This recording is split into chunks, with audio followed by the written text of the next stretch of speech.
रानो चिड़िया और उसके बच्चे घोंसले में बैठे थे। रानो अपने पति मानो से कहती है, मानो जी, हमारा घोंसला ज्यादा मजबूत नहीं है और मैंने आज माँ को फोन किया था। वह बता रही थी कि बारिशों का मौसम भी शुरू होने वाला है। फिर तो हमें अपना घोंसला मजबूत करना चाहिए। आप यहीं बैठें, मैं जाकर कुछ मजबूत तिनके और घोंसले के लिए सूखी घास लेकर आता हूँ। ऐसा कहकर पापा चिड़िया उड़ते हैं, लेकिन वह अभी थोड़ी ही दूर गए थे कि बादल गरजते हैं और तेज बारिश शुरू हो जाती है। मेरा घोंसला बहुत कमजोर था। मेरे बच्चे और मेरी पत्नी बारिश में भीग रहे होंगे। मुझे वापस जाना होगा। ऐसा सोचकर पापा चिड़िया अपने घोंसले के पास वापस आते हैं। मानो जी, बहुत तेज हवा चल रही है। इस तेज हवा में हम और बैठे तो ऐसा न हो कि तेज हवा हमें अपने साथ ही बहा कर ले जाए। रानो चलो, मैं अपने दोस्त कालू के पास जाता हूँ। उसका बहुत बड़ा घर है, वह हमें अपने घर में रहने देगा। ऐसा सोचकर मानो अपने बच्चों को उठाता है और मामा चिड़िया के साथ उड़ता है। मानो अपनी पत्नी और बच्चों को लेकर कौवे के घर के बाहर पहुंच जाता है और दरवाजे पर दस्तक देता है। कालू कौवा बाहर आता है। मानो मेरे दोस्त, इस तेज बारिश में तुम मेरे घर के बाहर क्या कर रहे हो? सब ठीक तो है? यार कालू, तेरा घर बहुत बड़ा है, लेकिन मेरा घोंसला तो हवा के साथ उड़ गया और मेरे बच्चे बारिश में भीग रहे हैं। अगर ऐसे ही भीगते रहे तो बीमार हो जाएंगे। कालू कौवा मानो को अपने घर के अंदर ले आता है। गोरी कौवी गुस्से से कालू की तरफ देख रही थी। क्या आप अब हमारे ही घर में रहोगे? हमारा घर तो पहले ही बहुत कमजोर है। हम दोनों का बोझ मुश्किल से उठाया हुआ है। ऐसा ना हो कि घर टूटकर ही नीचे गिर जाए। नहीं नहीं बहन जी, मैं जाकर कोई मजबूत पेड़ की खोखल खोजता हूँ। बस जब तक मैं वापस नहीं आता तब तक मेरी पत्नी और बच्चों को अपने घर में रख लें।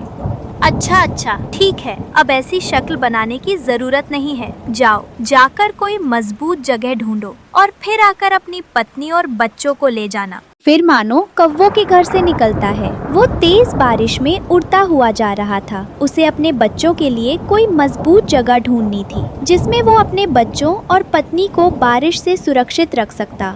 चिड़िया, तुम्हारा हार तो बहुत सुंदर है। यह तुमने कहाँ से लिया? ये मुझे मेरे पति ने दिया था जब हमारी शादी हुई थी। अच्छा, तो तुम्हें क्या लगता है अब तुम इस घोंसले में बैठकर मेरी शक्ल देखोगी? अगर मेरे घर में रहना है तो घर के काम भी करने होंगे। जाओ, जाकर रसोई में बर्तन पड़े हैं, वो धो दो। रानो चिड़िया अपने बच्चों को लेकर रसोई में आ जाती है और बर्तन धोने लगती है। मामा, पानी तो बहुत ठंडा होगा ना? गुड़िया बेटी, पानी ठंडा हो या फिर गर्म, मुझे यह बर्तन तो धोने ही पड़ेंगे, वरना न जाने ऐसा न हो कि गौरी बहन हमें अपने घर से ही निकाल दे। मामा, आप हमारे लिए इतनी मेहनत करती हैं। मैं भी बड़ा होकर बड़ा ऑफिसर बनूंगा और आपको एक बड़ा घर बना कर दूंगा। मामा चिड़िया अपने बेटे की यह बात सुनकर मुस्कुराने लगती है। रानो चिड़िया अपने बच्चों को लेकर वापस आकर घोंसले में बैठ जाती है। मामा, मुझे बहुत भूख लगी है। क्या हमें कुछ खाने को मिल सकता है? हाँ, क्यों नहीं खाने को मिलेगा, और जरूर मिलेगा। पहले जाओ, जरा जाकर मेरे कमरे में झाड़ू लगा दो चिड़िया। फिर मैं तुम्हारे बच्चों को खाने के लिए दाना दूंगी। मामा चिड़िया चुपचाप कमरे की तरफ चली जाती है और गोरी रानो के बच्चों को खाने के लिए सूखा दाना देती है। छोटी चिड़िया की बेटी, तू मेरी तरफ ऐसे घूर घूर के क्या देख रही है? क्या सारे कौवों का रंग ऐसा ही काला होता है या फिर सिर्फ आपका रंग काला है गौरी आंटी? तू मेरे रंग का मजाक उड़ा रहा है। एक तो हमने तुझे अपने घर में रहने दिया और ऊपर से मेरा मजाक उड़ाता है। कोको रोने लगता है। अपने बेटे की रोने की आवाज सुनकर रानो चिड़िया वहाँ आती है। बहुत लंबी जुबान है तेरे बच्चों की। चल अपने बच्चों को ले और यहाँ से निकल जा। गौरी, मेरा दोस्त मुझ पर बहुत विश्वास करके अपने घर वालों को यहाँ छोड़कर गया है। जब तक वो वापस नहीं आता, हम उन्हें घर से नहीं निकाल सकते। तुम अपनी चोंच बंद रखो। इनके साथ साथ में तुम्हें भी घर से निकाल दूंगी। चल जा रानो, यहाँ से चली जा। रानो चिड़िया बहुत निराश होकर अपने बच्चों को उठाती है और गोरी के घर से निकल आती है। वो एक ऊंचे पेड़ पर आकर बैठ जाती हैं। मेरे बच्चों आओ मेरे पंखों में छुप जाओ, ऐसा ना हो कि आपको सर्दी लग जाए। इधर पापा चिड़िया कोई मजबूत जगह ढूंढ ही रहे थे कि उन्हें एक तरफ से किसी की मदद की पुकार आती है। बचाओ बचाओ, इस पेड़ की डाल को मेरे ऊपर से हटाओ वरना मैं मर जाऊंगा। पापा चिड़िया सांप के पास आते हैं। मैं तुम्हें इस पेड़ की डाल के नीचे से निकाल तो दूं, लेकिन ऐसा ना हो कि फिर तुम निकल कर मुझे ही डस लो। मेरा परिवार मेरा इंतजार कर रहा है। नहीं नहीं, अगर तुम मेरी मदद करोगे तो मैं भला तुम्हें क्यों डसूंगा। मेरी मदद करो, मेरा दम घुट रहा है। फिर पापा चिड़िया आगे बढ़ते हैं और बहुत मुश्किल से उस भारी डाल को सांप के ऊपर से हटाते हैं। तुम्हारा बहुत धन्यवाद, तुम मुझे परेशान लग रहे हो। क्या तुम्हें मेरी कुछ मदद चाहिए? बारिश में हमारा घोंसला उड़ गया। अब मैं कोई मजबूत जगह ढूंढ रहा हूँ जहाँ मैं अपने बच्चों और पत्नी को लेकर रह सकूं। फिर तो समझो कि तुम्हारी मुश्किल हल हो गई। मेरे साथ आओ। फिर सांप आगे आगे जाता है और पापा चिड़िया उसके पीछे पीछे उड़ते हैं। सांप पापा चिड़िया को एक पेड़ की खोखल के पास ले आता है। तुम अपने बच्चों को लेकर इस पेड़ की खोखल में रह सकते हो, ये बहुत मजबूत है। अगर हम इस पेड़ के खोखल में रहेंगे तो सांप जी आप कहाँ पर रहोगे? मैं तो इस जंगल की बहुत सी खोखलों को जानता हूँ। मैं किसी भी खोखल में जाकर रह लूंगा, लेकिन ये खोखल सबसे बड़ी और मजबूत है। तुम अपनी पत्नी और बच्चों को यहाँ ले आओ। फिर सांप वहाँ से चला जाता है, मानो कालू के घर की तरफ वापस उड़ता है। लेकिन रास्ते में पेड़ पर बैठी अपनी पत्नी और बच्चों को देखकर वहाँ आ जाता है। राणो आ जाए मेरे साथ चलें। मैंने एक मजबूत छत खोज ली है जो इस बारिश और तूफान के सामने डटी रहेगी। फिर पापा चिड़िया अपने बच्चों और पत्नी को लेकर उस मजबूत पेड़ की खोखल में आ जाते हैं। ऊपर वाले का लाख लाख शुक्र है जो हमें इस बारिश में एक मजबूत छत मिल गई। फिर बारिश का वो मौसम चिड़ियों का सारा परिवार उस खोखल के अंदर गुजारता है। प्यारे दोस्तों, आपको ये कहानी कैसी लगी कमेंट में ज़रूर बताना और इस कहानी को लाइक, अपने दोस्तों के साथ शेयर और चैनल को सब्सक्राइब करना बिल्कुल मत भूलना। आपका धन्यवाद। जंगल के सब पक्षी बड़े पेड़ के नीचे बैठे हुए थे। बरसात का मौसम आने वाला था, इसलिए सब अपने घर को मजबूत करने की तैयारी कर रहे थे। तो फिर तय हुआ कि हम सब पश्चिम की तरफ उड़ेंगे और वहाँ से सूखे पेड़ों से लकड़ियाँ लेकर आएंगे और मजबूत लकड़ी से अपना घर बनाएंगे। नहीं नहीं, मैं और कालू जी तो नहीं जाएंगे। हमारा घोंसला तो पहले से ही मजबूत है। फिर सब पक्षी पश्चिम की तरफ उड़ जाते हैं, लेकिन दोनों काले कौवे एक पेड़ की डाल पर बैठकर आपस में फुसफुसाने लगते हैं। कालू जी, कोई बारिश वारिश नहीं आनी। इस रानो को पता नहीं क्या आफत आई हुई है जो हमारे घर मजबूत करवाने के लिए हमें कभी एक मशवरा देती है तो कभी दूसरा। हाँ गोरी, मैंने भी दूसरे जंगल मम्मा जी से कॉल करके पूछा था, कोई बारिश नहीं आने वाली। सब पक्षी पश्चिम की तरफ से सूखी लकड़ियों की गठरियां लेकर वापस अपने जंगल की तरफ उड़ते हैं और एक खुले मैदान में आकर अपनी लकड़ियां एक बरगद के पेड़ के नीचे रखते हैं। दोस्तों, अब हम सुबह आएंगे और कोई मजबूत पेड़ देखकर उस पर अपना अपना घर बनाना शुरू करेंगे। ठीक है चिड़िया बहन, लेकिन यहाँ पर हमारी लकड़ियाँ सुरक्षित तो रहेंगी ना? जी जी कबूतर भैया, इस बरगद के पेड़ के नीचे हमारी लकड़ियाँ बिल्कुल सुरक्षित रहेंगी। फिर सब पक्षी वहाँ से उड़ जाते हैं। तभी वहाँ दोनों काले कौवे आ जाते हैं। इन पक्षियों को क्या लगता है कि अगर हम अपना घर मजबूत नहीं कर रहे तो यहाँ हमारे बिना अपना घर मजबूत कर सकते हैं? कालू जी, जाओ नदी से पानी लेकर आओ। इन पक्षियों को तो मैं अभी बताती हूँ। कालू कौवा नदी पर जाता है और एक बाल्टी भरकर पानी की लेकर आता है। गोरी तवी पानी की वो बाल्टी लकड़ियों के ऊपर डाल देती है और सारी लकड़ियाँ गीली हो जाती हैं। दोनों कौवे जल्दी से वहाँ से भाग जाते हैं। सुबह होती है। सब पक्षी बरगद के पेड़ के नीचे अपनी सूखी लकड़ियाँ उठाने आते हैं तो वो हैरान रह जाते हैं। लकड़ियाँ गीली हो चुकी थी। यह कैसे हो गया? हमारी लकड़ियाँ तो सूखी थीं, अच्छी भली थीं। हमारी लकड़ियाँ गीली कैसे हो गईं? मैं बताता हूँ सच्चाई। मैं रात को अपनी खिड़की में बैठा था। मैंने कबूतर को पानी ले जाते हुए देखा। अब कबूतर से ही पूछो कि उसने पानी की बाल्टी का क्या किया। कालू भाई, क्यों झूठा इल्जाम लगा रहे हो मुझ पर? राणो बहन, तोते भैया, ये कालू झूठ बोल रहा है। मैं तो रात को अपने घर में सोया हुआ था। मुझे क्या जरूरत है रात को उल्लू की तरह पानी की बाल्टी लेकर जाने की? कबूतर, जरा थोड़ा झूठ बोलो। कालू जी बिल्कुल ठीक कह रहे हैं, मैंने भी देखा था। कबूतर पानी की बाल्टी लेकर जा रहा था।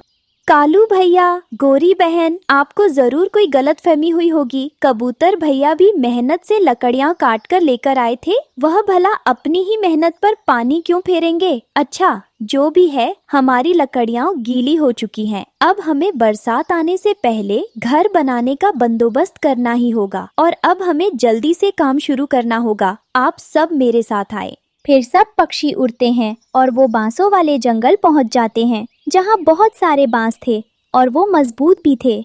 अगर हमारी लकड़ियाँ गीली हो गईं तो कोई बात नहीं। अब हम अपना घर बांसों से बनाएंगे और बांस से बना घर लकड़ी से बने घर से ज्यादा मजबूत होगा। अब जल्दी जल्दी पंख चलाते हैं और बांस काटते हैं। फिर सब पक्षी जल्दी जल्दी अपनी आरी चलाते हैं और बांस काटना शुरू करते हैं।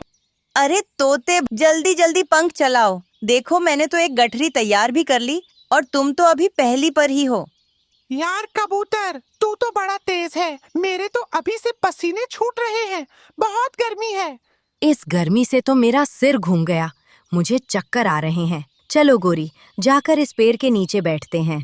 दोनों कौवे आंख बचाकर पेड़ के नीचे जाकर बैठ जाते हैं। कालू जी, हमारी पानी वाली चाल पर तो पानी फिर गया। इन पक्षियों को तो जरा भी असर नहीं हुआ और देखें, फिर से मेहनत कर रहे हैं। अब हम क्या करेंगे? तुम रात तो होने दो। मैंने सब सोच लिया है कि हमने इन पक्षियों के बासों को कैसे बर्बाद करना है। रात हो जाती है। सब पक्षी बरगद के बड़े पेड़ के नीचे अपने बांस रखकर घरों को उड़ जाते हैं। जैसे ही वो अपने अपने घर जाते हैं, काले कौवे वहाँ आरी लेकर आ जाते हैं। गोरी, जल्दी जल्दी बांस के टुकड़े करना शुरू करो। हम इन बांसों के इतने छोटे टुकड़े करेंगे कि रानो चिड़िया और बाकी पक्षियों के सपने भी इस बांस की तरह टूट जाएंगे। कालू कौवा और गोरी बांस के बहुत सारे टुकड़े कर देते हैं और जल्दी से वहाँ से भाग जाते हैं। अगली सुबह सब पक्षी सामने का नजारा देखकर बहुत परेशान हो जाते हैं। कोई तो पक्षी है जो पंख धोकर हमारे पीछे पड़ गया है। वह चाहता है कि हम अपना घर ही न बना सके। आखिर हमारे जंगल में हमारे ही खिलाफ ऐसा कौन हो सकता है? ऐसे आंखें निकाल निकाल कर मुझे क्या देख रहा है तोते? मेरे पति का एक मुक्का पड़ेगा और तेरी अक्ल ठिकाने आ जाएगी।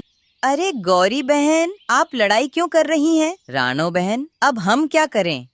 कबूतर भैया, मेरी तो उम्मीद टूट चुकी है। बस अब यही रास्ता है कि हम अपने घरों में जाकर बारिश का इंतजार करें और किस्मत पर सब छोड़ दें। मजबूत घर बनाने का कोई फायदा नहीं। ऐसा कहकर रानो चिड़िया वहाँ से चली जाती है और गोरी कौवी मन ही मन में बहुत खुश हो रही थी। रात हो जाती है। रानो चिड़िया अपने घर से निकलती है और जाकर तोते के दरवाजे पर दस्तक देती है। तोते भैया, चुपचाप मेरे साथ चलें। आगे का प्लान मैं आपको झरने के पास पहुंचकर बताती हूँ। फिर रानो चिड़िया और तोता सीधा कबूतर के पास जाते हैं और कबूतर को अपने साथ लेकर झरने पर पहुँच जाते हैं।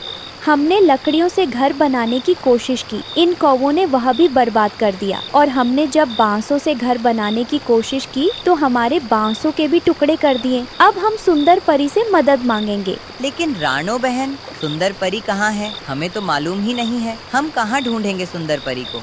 अगर हम सच्चे मन से सुंदर परी को बुलाएंगे तो वह हमारी मदद करने जरूर आ जाएगी। फिर रानो चिड़िया, तोता और कबूतर अपनी आंखें बंद कर लेते हैं और रानो चिड़िया बोलती है, सुंदर परी, अगर आप हमें सुन पा रही हैं तो हमारी मदद करने आए। बारिशों से पहले हमें मजबूत घर की जरूरत है। सुंदर परी वहाँ आ जाती है। मैंने आप पक्षियों के लिए एक मजबूत घर बना दिया है। अगर आप जाकर जंगल के बीच में बड़े पेड़ पर देखेंगे तो आपको आपका बना मजबूत घर मिल जाएगा। ऐसा कहते हुए सुंदर परी गायब हो जाती है और सब पक्षी सुंदर परी के बनाए मजबूत घर के अंदर चले जाते हैं। तेज बादल गरजते हैं और बारिश शुरू हो जाती है। कौवों का घोंसला बुरी तरह भीग गया था और वो पेड़ की डाल पर बैठे ठंड से कांप रहे थे।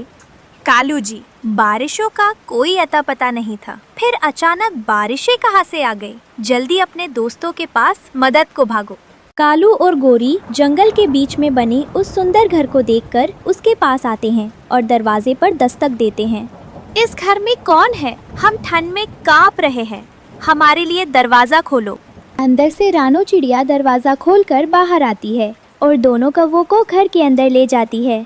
दोस्तों, मुझे और कालू को माफ कर दो। आपकी लकड़ियाँ और बांस हमने ही तबाह किए थे।